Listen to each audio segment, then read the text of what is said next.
And now, Peter Paul Mound's Almond Joy and Cadbury Chocolate Bars presents Alien Worlds. Slowly rotating at the edge of deep space, 1,000 kilometers beyond the atmosphere of 21st century Earth, is the Arthur C. Clarke Astronomical Observatory, Starlab. Here, Starlab Research Director Maura Cassidy and scientists and technicians of the International Space Authority watch over the countless stars and planets that fill the silent distances beyond the giant space station. Last week's episode began when Captain Jack Lemus, commanding the Royal British Museum freighter Nile Delta, notified Starlab that he was returning to Earth from the planet Thanatos. Aboard the freighter, the treasures of Tutankhamun, sent to Thanatos 2 weeks earlier as part of a cultural exchange program. Midway between Earth and Saturn, the freighter is boarded by aliens who steal the King Tut floral necklace and take a tissue sample from the face of the boy king's mummy. A tissue sample? Is Dr. Lomax absolutely certain about that? He's positive, Dr. Cassidy, and he's holding up a little gold surgical instrument they dropped. When news of the Nile Delta incident reaches Queen Victoria III, she notifies England's most famous consulting detective, Sonar T. Foom. Her Majesty requests that we go to Starlab at once and assist in the investigation of this beastly crime. Meanwhile, on Starlab, SET captains John Graydon and Buddy Griff research the Egyptology section of Starlab's library. Did you come up with anything? Yeah, you know that blue and gold bird symbol Captain Lemus has described? The one on the tail fin of the alien ship? Mm-hmm. We found one just like it on King Tut's ecclesiastical chair. When Captain Lemus gets here, we should run his visual scanner tapes of the alien ship against the library tapes to see if the symbols match. And if they do? If they match, then maybe the aliens aren't aliens after all. Maybe they're Egyptians. A few minutes later, Sonar T. Foom and his associate Dr. MacGuffin Drone arrive at Starlab, and when Maura tells them about John and Buddy's theory... I think we're going to get on very well indeed, gentlemen. Dr. Drone and myself were discussing a similar hypothesis not more than 15 minutes ago. All right, suppose these aliens are what you think they are. That still doesn't explain the theft of the necklace or why they took a tissue sample from the mummy. The necklace is a puzzlement, Maura, but the tissue specimen isn't. It has long been our contention that the Egyptian kings were preserved for only one reason, so that in future their tissue could be rejuvenated for the purpose of monocellular replication. Cloning. And now, the conclusion of the adventure of the Egyptian necklace, an interplanetary detective story in the Sherlock Holmes tradition on Alien Worlds.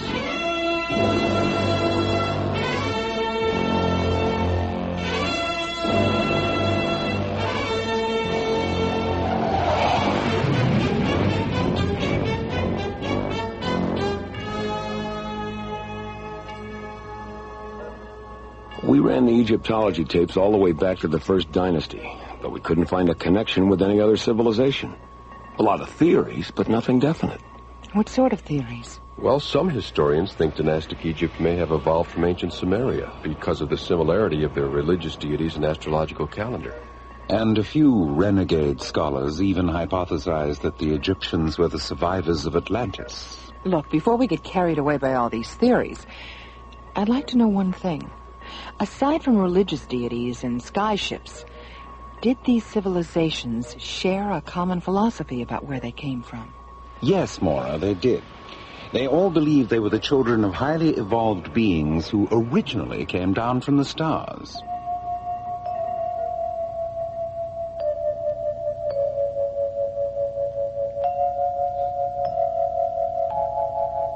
The Limehouse Express to Starlab Control. The Limehouse Express? Where do people come up with these names? Who knows? This is Starlab. Go ahead, Limehouse Express. Good evening. It's Jerry, isn't it? That's right. Who are you? What's your position? My position is that I never state my position. What's the problem, Limehouse Express? No problem, Dr. Cassidy. Now, if you don't mind, I wish to speak to Mr. Foom. Does he know you? Oh, my, yes. He knows me very well indeed. I'm Professor Moriarty.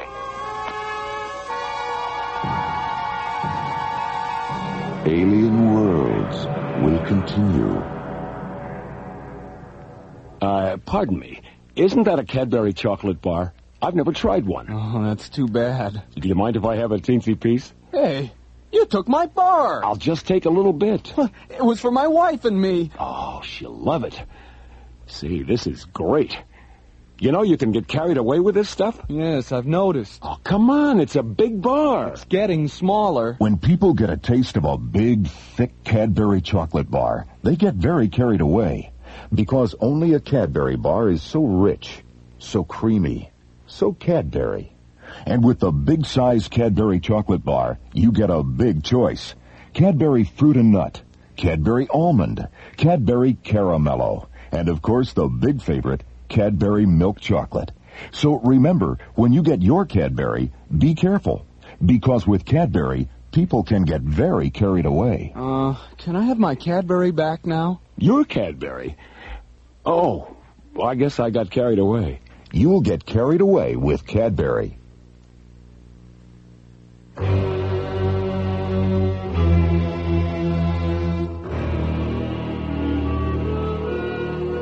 Alien Worlds continues. England's most famous consulting detective, Sonar T. Foom, and his associate, Dr. MacGuffin Drone, arrive at Starlab to investigate the theft of the King Tut floral necklace from the Royal British Museum freighter Nile Delta. Half an hour later, Starlab Control receives a transmission from the Limehouse Express, a mysterious spacecraft that refuses to give its position. Have you tried to locate him with a tracer beacon? He's neutralizing our tracer beacon with a scrambler beam that he's transmitting along with his radio signal. He's too far away for the scanners to pick him up. Very clever, Moriarty. Very clever indeed. Nearly as clever as you, eh, Foom? Well, I wouldn't go quite that far, Drone. No, I suppose not. Open B channel, Jerry.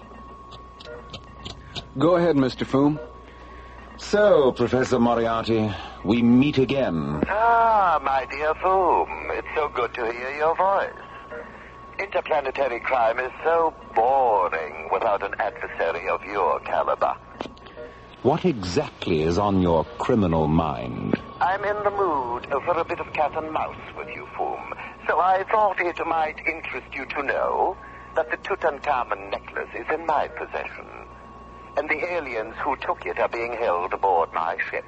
You mean the Egyptians who took it, don't you, Moriarty? Very good, Foom, very good indeed. Well, I see by the old atomic clock on the wall that we've run out of time. I do, however, want to leave you with these inspiring words. Catch me, if you can. Limehouse Express, out. Limehouse Express, indeed. Why? Does that name mean something? Moriarty's great-great-grandfather was the most cunning criminal genius of his time. His headquarters were somewhere in the Limehouse section of London. And like his great-great-grandson's spacecraft, the location of the old professor's headquarters was a constant source of mystery. If the Egyptians are working for Moriarty, why is he holding them prisoner? It just doesn't make sense. I think it's safe to assume that they were cooperating with Moriarty rather than working for him. It's obvious now that he was using them to get the necklace for himself. And we're right back at the beginning, aren't we? The beginning? Of course. Mora, you're positively inspirational. I am? Indeed you are. Drone, I think it's time we contacted the museum and had a chat with Sir Dorian. Something tells me he knows more about the origins of this case than he thinks he does. Meanwhile, near Mars, the Limehouse Express, a huge metallic gray flying wing, moves into a parking orbit between the Martian moons of Deimos and Phobos. Imprisoned in a storage compartment near the flying wing's hangar bay are Piratep and Amenhotep, the two extraterrestrial Egyptians responsible for the theft of the necklace. It was foolish and undignified, Amenhotep. The two of us sitting in Sir Dorian's office, wearing those absurd Earth costumes, trying to deceive him the way the professor eventually deceived us. Perhaps we can still redeem ourselves. It is apparent from the way the professor talks about this man Foom that they are deadly enemies. If we could reach Starlab and explain to Foom why we need the necklace, he might be sympathetic. But we'll never reach the hangar bay without a weapon. We have a weapon, Piratep. A photon pistol. I hid it in my boot as our ship was being taken aboard. Then you knew the professor was manipulating us. He's coming, Amenhotep. Hide the pistol. Well, how are the children of the sun this evening? Why have you brought the necklace here?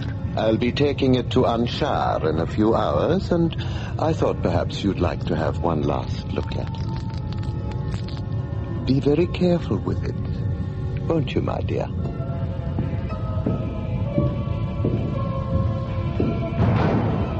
Amenhotep, there's only one guard in the corridor. All right.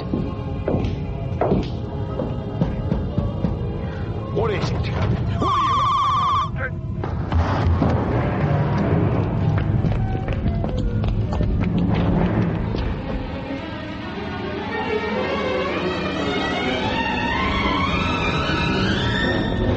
Take the necklace into the ship. I'll open the launch doors.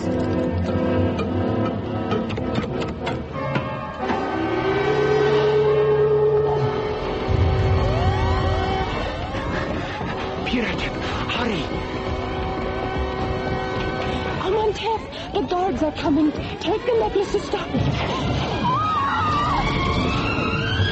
Piratep!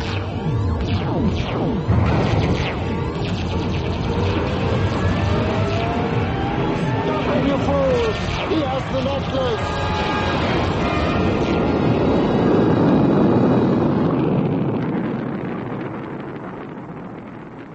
Meanwhile, on Starlab, Sonar T. Foom and Dr. MacGuffin Drone sit in a conference room on G-level, analyzing a video image Sir Dorian has transmitted from the museum's employee index terminal.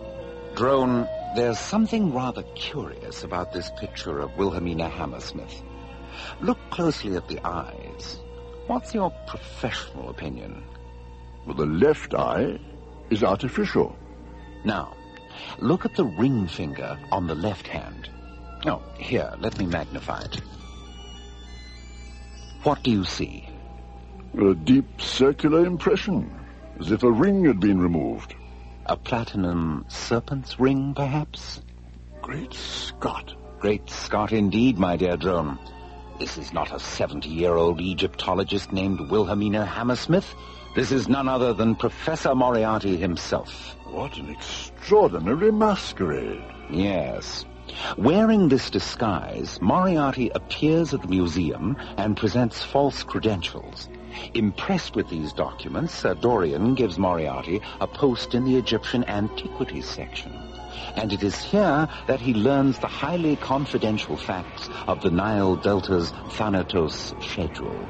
Didn't Sir Dorian say that this Hammersmith woman was in his office when the Egyptian couple was there trying to buy the necklace? Yes, and 2 days later, Wilhelmina Hammersmith Moriarty resigns, and the Egyptian couple are never seen again. Now, let me see. The two Egyptians who boarded the Nile Delta are obviously the same two who were in Sir Dorian's office. When they leave the museum, Moriarty follows them. Alien Worlds will continue. This woman's sorry for keeping you guessing. You never know what I'll do. That's why I'm here confessing. It's because sometimes I feel like a nut, sometimes I don't. Almond Joy's got nuts, Mounds don't. Almond Joy's got chocolate, coconut and munchy nuts too. Mounds got chocolate and chewy coconut. Sometimes I feel like a nut, sometimes I don't. Almond Joy's got nuts, Mounds don't. Because sometimes I feel like a nut, sometimes I don't. Sometimes I feel like a nut, sometimes I don't.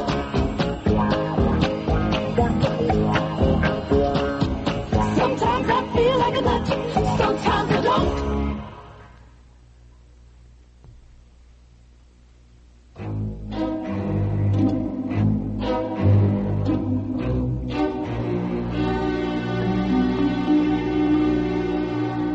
Alien Worlds continues. Escaping from a prison compartment aboard Professor Moriarty's Limehouse Express, the necklace safely in their possession, Piratep and Amantef dashed to their ship in the hangar bay of Moriarty's huge, metallic gray flying wing.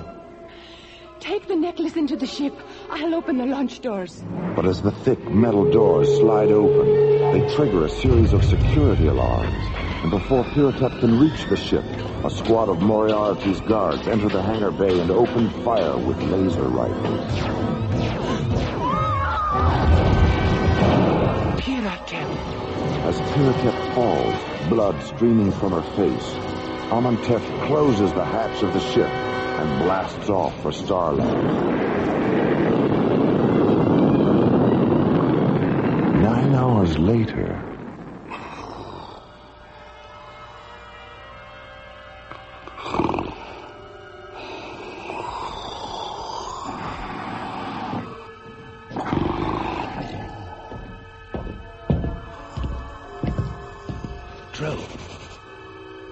Drone, wake up. Fool. Is it time for breakfast already? I've just been having a chat with a very interesting and charming Egyptian gentleman. I thought you might like to meet him. What on earth are you talking about? The Egyptian ship, my dear Drone. It docked 20 minutes ago. You're pulling my leg.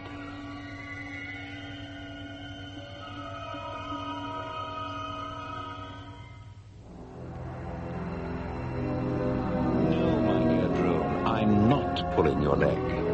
The white beads of the necklace are data storage terminals. Here, look through the lens. Good heavens. Microcircuits. The beads are emanation scanners, Doctor, that sensed and recorded the spiritual aura of the kings who wore the necklace. The necklace was brought to Earth by our ancestors and passed from dynasty to dynasty in the hope that it would one day be worn by a spiritually perfect king. A king who would then be replicated and given immortality. Tutankhamun is that king.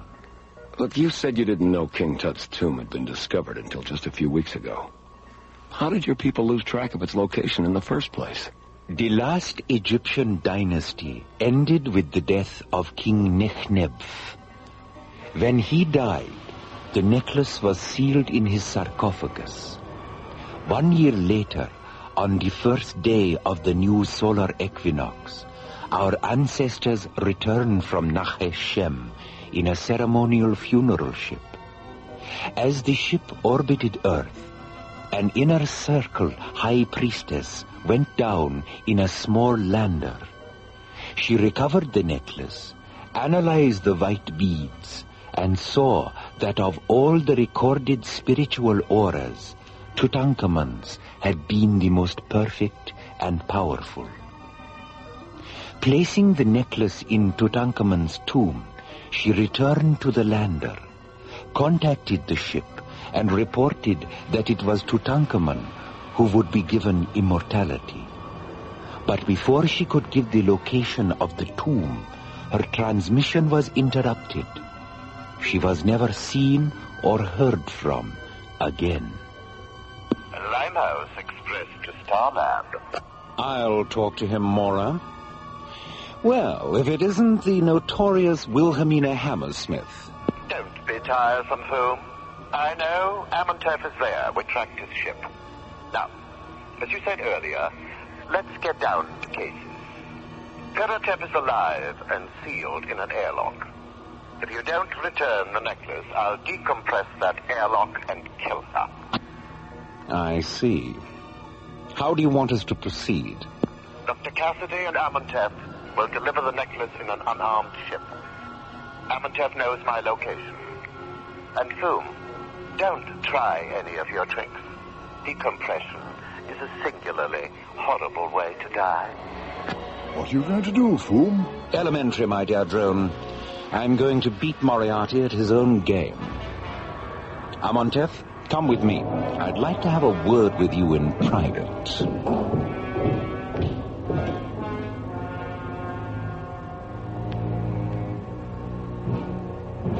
2 hours later, Amontef leaves Foom's quarters and returns to Starlab Control. From there, he and Mora descend to Launch Bay 15, board the Deep Space Laboratory ship Octavia, and blast off for the Limehouse Express. 9 hours later, the Octavia enters Martian space and moves into a side-by-side position with Moriarty's huge flying wing. As the two ships float in the airless void between Deimos and Phobos, an enclosed metal-flex walkway telescopes from the Octavia to the personnel hatch of the Limehouse Express. After pressurizing the walkway interior, Mora stabilizes its atmosphere. A moment later, the two ships open their airlocks.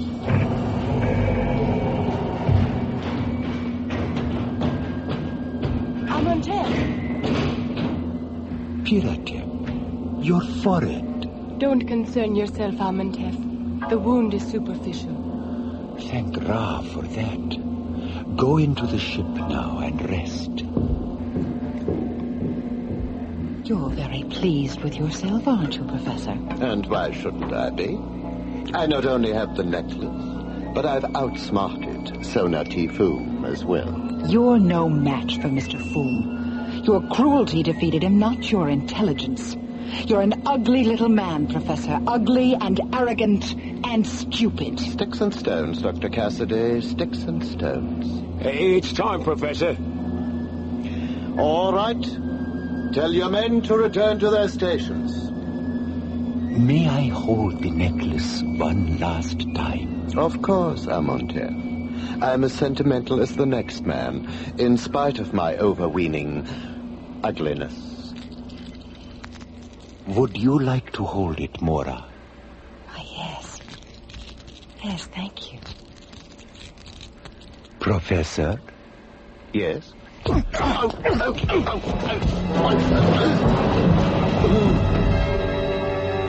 Amontef. Into the ship, Mora. I'll bring the professor.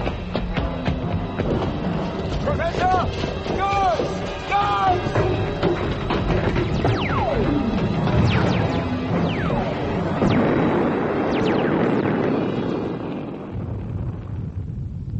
Hold his wrists a little closer together, Amontef. Good. There. Watching you walk into Jastro prison is going to be a pleasure, Professor.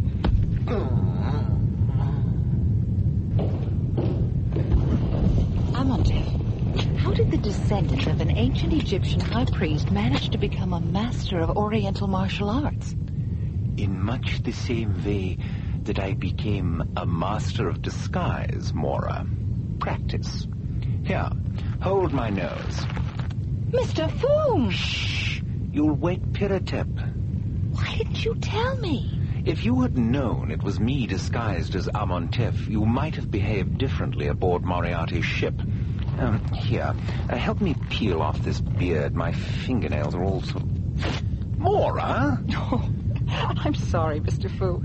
Oh, that's all right. I'm sure I'll be as good as new when they remove the bandages. What did Amontef say when you told him what you intended to do?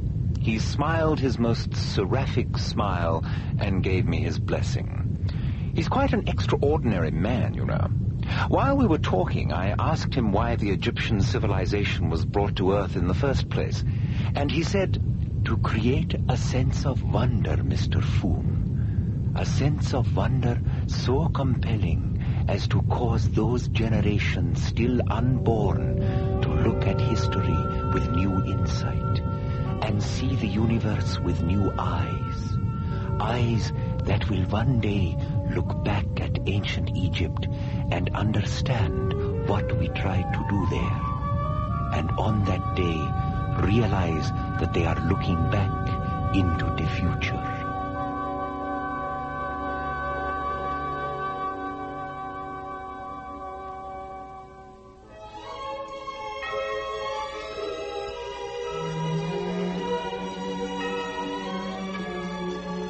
The Adventure of the Egyptian Necklace was written by Ron Thompson and starred Linda Gary, Chuck Olson, Bruce Philip Miller, and Corey Burton, with special guest stars Philip Clark, John Abbott, Lester Fletcher, Carol Bilger, and Joe Baker. Associate producer Ron Thompson. Music director Tom Rounds. Engineer Stu Jacobs. Assistant to the producer Jim Cook. Technical consultant Peter Sky. Alien Worlds was created, produced, and directed by Lee Hansen and is distributed by Watermark Incorporated. The Adventure of the Egyptian Necklace is dedicated to the memories of Sir Arthur Conan Doyle, creator of England's most famous consulting detective. And so, until next week, this is Roger Dressler inviting you to join us for our next adventure, Time Clash, from the elsewhere and elsewhen of Alien Worlds.